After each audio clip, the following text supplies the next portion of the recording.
No, it was a pretty good mock scrimmage, and that's what it was. It was we don't get to have preseason games, and that's what this was. It's a preseason game for us to try to make sure we get the game day organizations, how we stretch, how we take the field, all the whole 9 yards. And I thought it was pretty sharp, pretty crisp.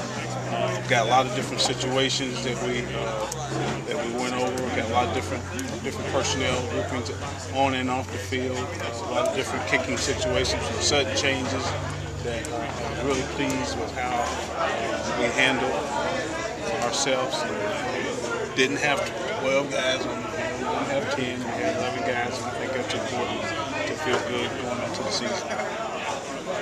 So did your older guys work a lot today, or was today a lot of younger guys? It was both. Gonna... It was both young and old. Some of all our veterans that were healthy, got reps, and we did get some of the young guys a chance to experience some varsity snaps, to work with the ones, work with the team. So it was a mixture. Joe, what do you guys get out of a day like this when they're in game uniforms? You guys are going through pre-game routine. That way, it's not such a shock for them when they get down to Nashville. Exactly that. You don't want it to be a shock the first time you take the field together as a team, because this team has not been together. This team has not. There's some young guys. We don't need any stragglers. We need to look sharp. We need to look organized, and I thought we did tonight. Guys understand. Now, what we've got to do is now show them how the layout's going to be at LT Field.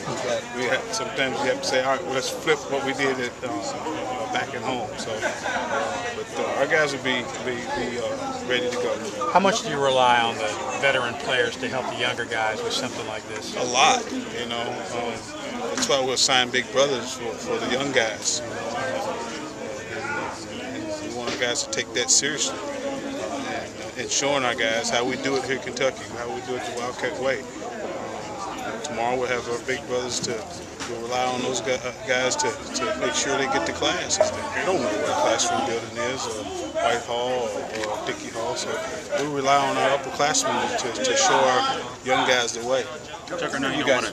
Go ahead, Brett. Where are you guys right now with Mark Crawford? Well, I mean, Mark has done some of the things we've asked. He's been good, but I mean, we'll probably hold him in the first game. I know you haven't wanted to say names, but have you pretty much figured out who's going to redshirt and who's going to play, or are there still some guys that that are on the fence maybe? There's a couple that's on the fence. A lot of it has to do with how healthy we come out. The first couple games, I think it's got to, we don't want to use a guy's red shirt after the fourth, fifth game.